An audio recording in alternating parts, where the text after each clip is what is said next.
Hello everyone, welcome to Exam Form academy.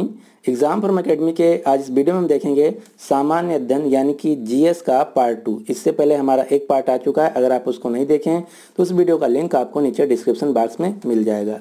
इस series में जो हम क्वेश्चन कवर कर रहे हैं जीएस के उन्हीं क्वेश्चनों को कवर कर रहे हैं जो अक्सर एग्जाम में बार बार पूछे जाते हैं। तो ये वीडियो जो है आगामी सभी परीक्षा, चाहे रेलवे, जेईई हो, एनटीपीसी, एसएससी, सीजीएल, सीएचएसएल या सीपीओ या किसी भी स्टेट एग्जाम हो, सभी के लिए बहुत ही महत्वपूर्ण है। तो चलिए स्टार्ट करते हैं आज का वीडियो, यानी कि क्वेश्चन नंबर 1। पहला क्वेश्चन ये है कि 5 सितंबर को किस दिवस के रूप में मनाया जाता है। तो 5 सितंबर को मनाया जाता है राष्ट्रीय शिक्षक दिवस, यानी कि इस क्वेश्चन का जो सही आंसर है वो है डी। अब दूसरा क्वेश्चन ऐसे भी पूछा जाता है कि 5 सितंबर को किस व्यक्ति का जन्म दिवस मनाया जाता है। तो हमारे भारत के पहले जो उपराष्ट्रपति थे डॉक्टर सर्वपल्ली राधाकृष्णन जी, उनका जन्म दिवस मनाया जाता है 5 सितंबर को राष्ट्रीय शिक्षक दिवस के रूप में। तो ये भी आपको याद रखना है कि जो राष्ट्रीय शिक्षक दिवस है ये जन्मदिन होता है डॉक्टर सर्वपल्ली राधाकृष्णन जी का, जो कि हमारे थे पहले उपराष्ट्रपति, भारत के पहले उपराष्ट्रपति। अब दूसरा क्वेश्चन ये पूछा जाता है कि विश्व शिक्षक दिवस कब मनाया जाता है। तो जो विश्व शिक्षक दिवस है ये मनाया जाता है 5 अक्टूबर को। दोनों क्वेश्चन अलग अलग हैं। विश्व शिक्षक दिवस 5 अक्टूबर को और राष्ट्रीय शिक्षक दिवस 5 सितंबर को। अब जो ये अंतर्राष्ट्रीय श्रमिक दिवस है ये मनाया जाता है 1 मई को। अंतर्राष्ट्रीय महिला दिवस मनाया जाता है 8 मार्च को। राष्ट्रीय बाल दिवस मनाया जाता है 14 नवंबर को। इसके अलावा 2-3 दिवस और आपको याद रखना। पहला दिवस 12 जनवरी को मनाया जाता है राष्ट्रीय युवा दिवस। 28 फरवरी को मनाया जाता है राष्ट्रीय विज्ञान दिवस। 5 जून को मनाया जाता है 21 जून को मनाया जाता है अंतर्राष्ट्रीय योग दिवस। और 5 जून को मनाया जाता है विश्व पर्यावरण दिवस। ये इतने दिवस आपको याद रखना है। अगला क्वेश्चन देखते हैं, क्वेश्चन नंबर 2। राष्ट्रीय एकता दिवस किस दिन मनाया जाता है। तो राष्ट्रीय एकता दिवस मनाया जाता है प्रतिवर्ष 31 अक्टूबर को, यानी कि इस क्वेश्चन का जो सही आंसर है वो है सी।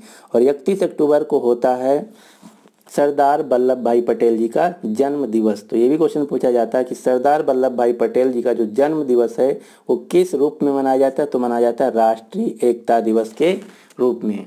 और 2018 में दुनिया की सबसे ऊंची प्रतिमा स्थापित की गई है, जो कि है सरदार वल्लभ भाई पटेल की। कहाँ पे? नर्मदा जिला, गुजरात में।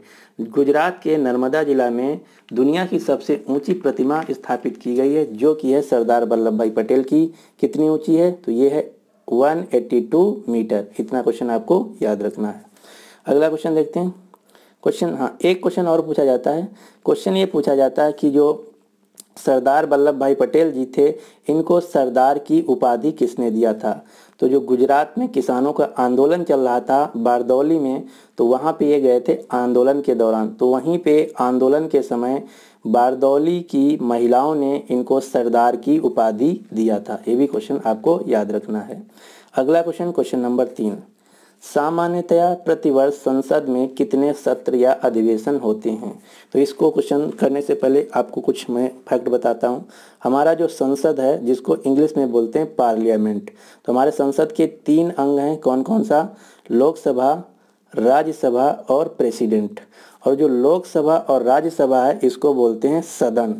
लोकसभा जो है इसको बोलते हैं निम्न सदन, लोअर हाउस। राज्यसभा को बोलते हैं अपर हाउस, यानी कि उच्च सदन।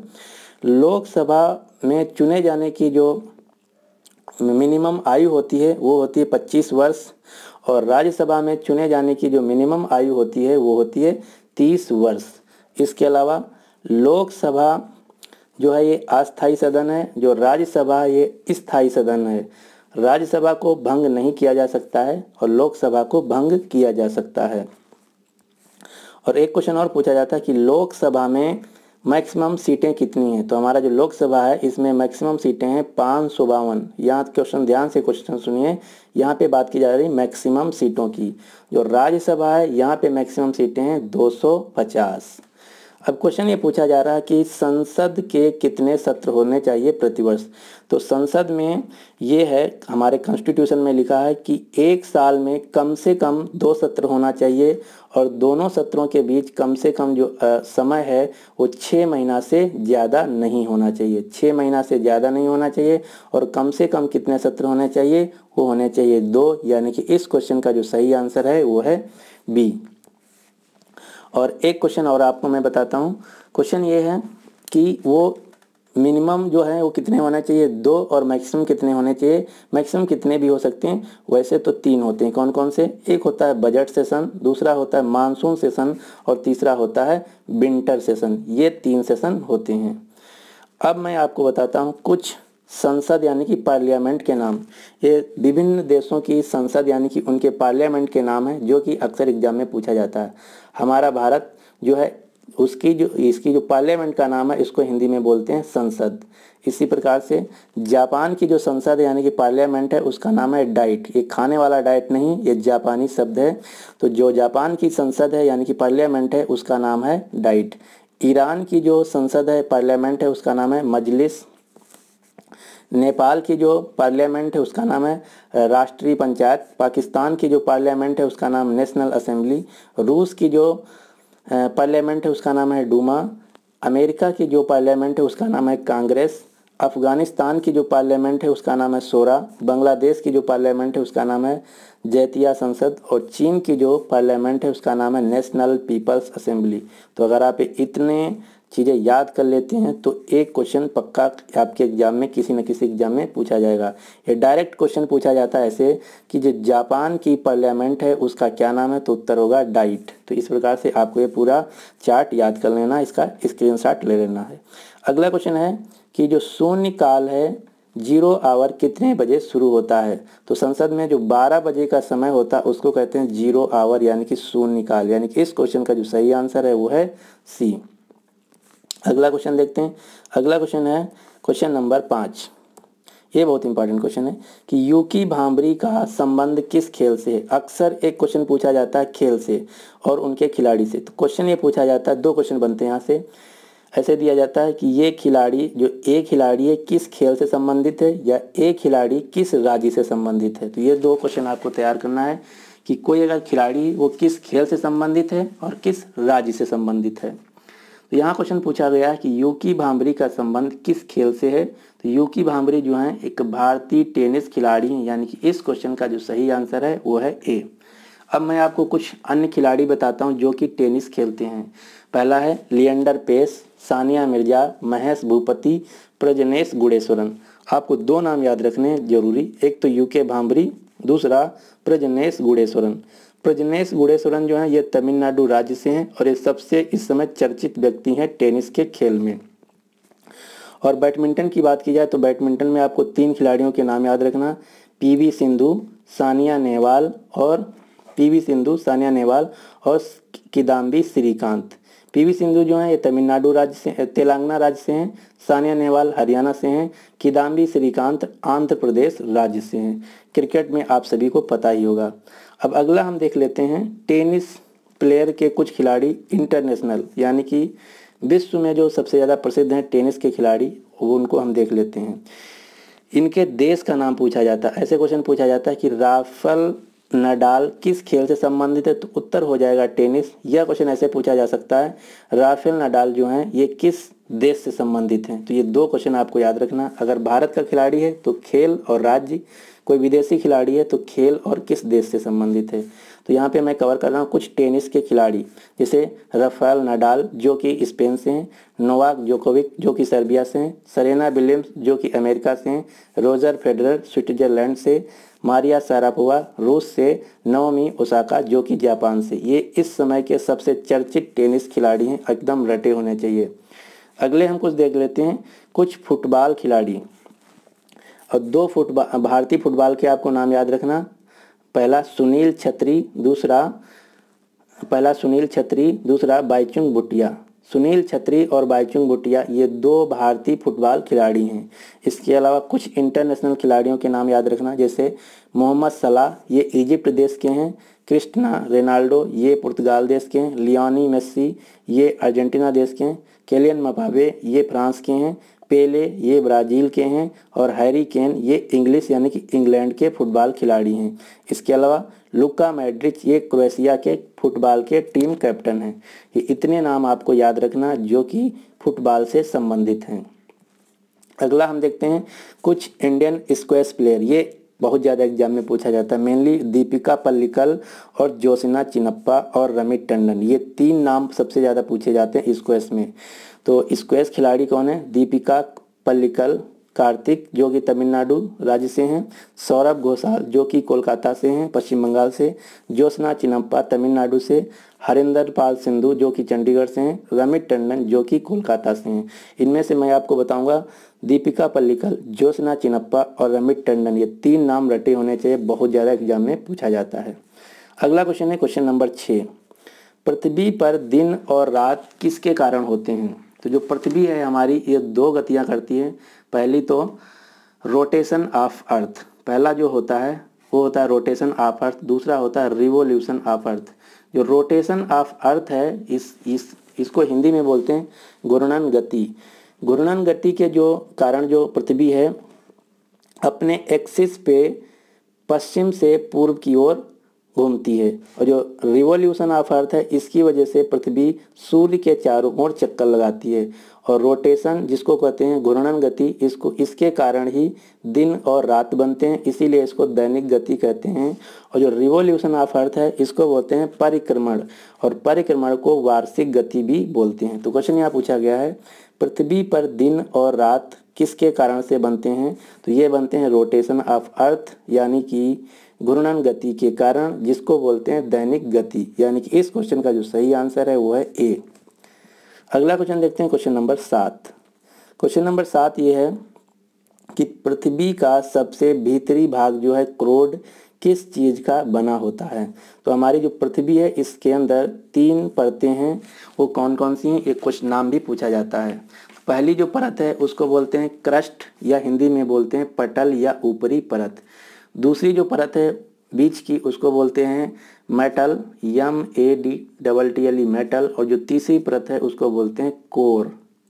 तो यहाँ क्वेश्चन पूछा गया पृथ्वी का भीतरी परत यानी कि कोर, जो कोर है जिसको दूसरा नाम है क्रोड, ये किसका बना होता है? तो एक एक करके देख लेते। जो पृथ्वी की ऊपरी परत है जिसको बोलते हैं क्रस्ट, ये बना होता है सिलिका और एल्युमिनियम का, इसीलिए इसको बोलते हैं सियाल। ये मैं बात कर रहा हूँ ऊपरी परत की, पहली परत की। जो दूसरी परत है मिडिल परत, ये क्वेश्चन यहाँ से मेनली ये पूछा जाता है कि जो मेटल है किस फॉर्म में पाया जाता है, लिक्विड सॉलिड या गैस। तो मेटल जो है ये लिक्विड फॉर्म में पाया जाता है, और जो क्रस्ट है पहली परत ये पाई जाती है सॉलिड फॉर्म में। और तीसरी जो परत है क्रोड, क्रोड जो सबसे भीतर होने की वजह से यहाँ पे जो टेम्परेचर और प्रेशर होता है बहुत हाई होता है, इसलिए यहाँ पे जो पदार्थ पाया जाता है वो मोल्टन फॉर्म में पाया जाता है। तो यहाँ क्वेश्चन ये पूछा गया कि पृथ्वी का भीतरी परत जो क्रोड भाग है किस चीज़ का बना होता है? तो ये बना होता है निकिल और आयरन का। निकिल और आयरन, आयरन को इंग्लिश में केमिस्ट्री में रिप्रेजेंट करते हैं Fe से, तो निकिल और आयरन यानी कि Ne और Fe, इसीलिए इसको कहते हैं निफे। पृथ्वी का जो भीतरी परत है क्रोड उसको निफे भी कहा जाता है क्योंकि ये बना होता है निकिल और आयरन का। यानी कि इस क्वेश्चन का जो सही आंसर है वो है डी, निकिल और लोहा यानी कि आयरन। तो इस क्वेश्चन का जो सही आंसर है वो है डी। अगला क्वेश्चन देखते हैं क्वेश्चन नंबर, हाँ यही मैं आपको बता रहा था अभी। जो पृथ्वी है इसके जो भीतरी भाग हैं 3 भाग हैं, पहला दूसरा और तीसरा। पहले भाग को कहते हैं क्रस्ट जो कि सॉलिड स्टेट में होता है, दूसरे भाग को बोलते हैं मेंटल जो कि लिक्विड स्टेट में होता है, तीसरे भाग को बोलते हैं कोर जो कि आयरन और निकिल का बना होता है, और ये होता है मोल्टन स्टेट यानी कि जेल स्टेट में। अगला क्वेश्चन देखते हैं क्वेश्चन नंबर 8। क्वेश्चन नंबर 8 ये है कि 1857 का जो गदर था उस समय भारत की गवर्नर जनरल कौन था? तो उस समय के जो भारत के गवर्नर जनरल थे वो थे लॉर्ड कैनिंग। यानी कि इस क्वेश्चन का जो सही आंसर है वो है ए। नील आर्मस्ट्रांग वो व्यक्ति थे जो पहली बार चांद पे गए थे। और ये कहाँ के थे? तो नील आर्मस्ट्रांग थे अमेरिका के। अगला question, question number 9, development as a freedom के लेखक कौन है? तो ये पुस्तक है डेवलपमेंट एज अ फ्रीडम। इस पुस्तक के लेखक हैं महान अर्थशास्त्री अमर्त्य सेन। अमर्त्य सेन को 1998 में इकोनॉमिक्स के क्षेत्र में नोबेल प्राइज भी दिया गया है। तो ये भी क्वेश्चन पूछा जाता है कि अमर्त्य सेन को किस वर्ष नोबेल प्राइज दिया गया था? तो ये दिया गया था 1998 में। और इनकी पुस्तक का क्या नाम है? तो इनकी पुस्तक का नाम है डेवलपमेंट एज अ फ्रीडम। ये किस राज्य से हैं? तो ये वेस्ट बंगाल राज्य से हैं। अगला क्वेश्चन देखते हैं, क्वेश्चन नंबर 10, पद्मावती कथा के लेखक हैं कौन है? तो ये शायद आप सभी को पता होगा, अभी पिछले साल एक पिक्चर भी आई थी पद्मावती। तो इसके लेखक हैं मलिक मोहम्मद जायसी, यानी कि इस क्वेश्चन का जो सही आंसर है वो है बी। अगला क्वेश्चन देखते हैं, क्वेश्चन नंबर 11, कैलाश मंदिर जो कि एलोरा में स्थित है, इसका निर्माण किसने करवाया था? तो आपको सबसे पहले तो यही पता होना चाहिए कि एलोरा की गुफाएं कहाँ स्थित हैं। ये भी क्वेश्चन बहुत ज़्यादा पूछा जाता है। तो जो एलोरा की गुफाएं हैं ये स्थित हैं औरंगाबाद जिला महाराष्ट्र में। और इसके अलावा एलोरा की जो गुफाएं हैं ये स्थित हैं औरंगाबाद जिला महाराष्ट्र में। और एक और गुफाएं यहाँ अजंता की गुफाएं, अजंता की गुफाएं भी औरंगाबाद जिला महाराष्ट्र में स्थित हैं। दूसरा क्वेश्चन ये पूछा जाता है कि जो एलोरा की गुफाएं हैं इसको किस शासक ने बनवाया था? तो एलोरा की जो गुफाएं हैं इसको बनवाया था राष्ट्रकूट डायनेस्टी के राजा कृष्णा फर्स्ट ने। राष्ट्रकूट डायनेस्टी के राजा कृष्णा फर्स्ट ने। तो इस क्वेश्चन का जो सही आंसर है वो है डी, कृष्णा प्रथम। एक बार फिर से रिपीट कर देते हैं, जो एलोरा में स्थित कैलाश मंदिर है इसको बनवाया था राष्ट्रकूट डायनेस्टी के राजा कृष्णा प्रथम ने। और ये जो एलोरा की गुफाएं हैं ये यूनेस्को वर्ल्ड हेरिटेज साइट भी हैं, यूनेस्को वर्ल्ड हेरिटेज साइट भी हैं। ये भी क्वेश्चन आपको पता होना चाहिए, क्योंकि कभी कभी मिलान में दे दिया जाता है ऐसे कि कैसे एलोरा की गुफाएं, कुतुब मीनार, चार मीनार और ताजमहल, इनमें से दिए हुए ऑप्शनों में वर्ल्ड यूनेस्को हेरिटेज साइट कौन सी है या कौन सी नहीं है। तो अगर आपको पता होगा तभी आप बता पाएंगे। तो जो एलोरा और अजंता की गुफाएं हैं ये वर्ल्ड यूनेस्को हेरिटेज साइट भी हैं। हाँ, एक क्वेश्चन और पूछा जाता है कि जो एलोरा की गुफाओं में कलाकृत किया गया यानी कि जो चित्र बनाया गया है वो किस धर्म से संबंधित हैं? तो ये बौद्ध, जैन और हिंदू, ये 3 धर्मों से संबंधित हैं। अगला क्वेश्चन देखते हैं, क्वेश्चन नंबर 12। क्वेश्चन नंबर 12 ये है कि किस नदी की धारा को रुद्र कन्या के नाम से जाना जाता है? तो ये जाना जाता है नर्मदा नदी की धारा को। और जो नर्मदा नदी है ये मध्य प्रदेश राज्य से निकलती है। तो ये भी क्वेश्चन आपको याद रखना कि नर्मदा नदी कहाँ से निकलती? मध्य प्रदेश राज्य से। दूसरा क्वेश्चन ये कि ये नर्मदा नदी जो है ये मध्य प्रदेश से कहाँ से निकलती है? तो मध्य प्रदेश से ये निकलती है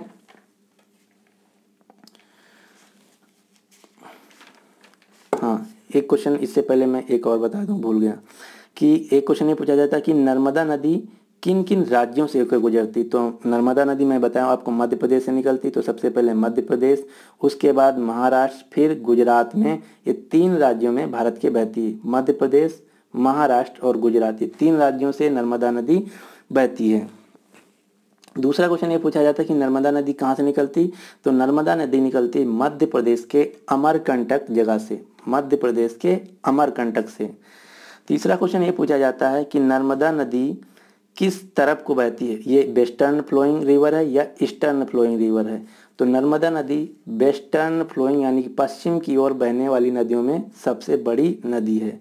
तीसरा क्वेश्चन ये पूछा जाता है कि गुजरात और मध्य प्रदेश को जीवन रेखा किस नदी को कहा जाता है? तो नर्मदा नदी को कहा जाता है गुजरात और मध्य प्रदेश की जीवन रेखा। और भारत में सबसे ज़्यादा दूरी तक सीधी रेखा में बहने वाली जो नदी है वो है नर्मदा नदी। और नर्मदा नदी पे एक बांध बनाया गया है जो कि सबसे ज़्यादा न्यूज में रहा, आपको याद रखना, सरदार सरोवर डैम। सरदार सरोवर डैम। तो क्वेश्चन पूछा जा सकता है कि सरदार सरोवर डैम किस नदी पे बनाया गया है? तो ये बनाया गया है नर्मदा नदी में, नर्मदा नदी पे, और किस राज्य में? गुजरात राज्य में। तो इतने क्वेश्चन आपको यहाँ से याद रखना है। और भारत की जो सबसे लंबी नदी है वो है गंगा नदी।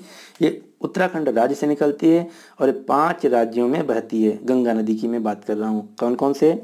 उत्तराखंड, उत्तर प्रदेश, बिहार, झारखंड और वेस्ट बंगाल। ये 5 राज्यों से निकलती है गंगा नदी।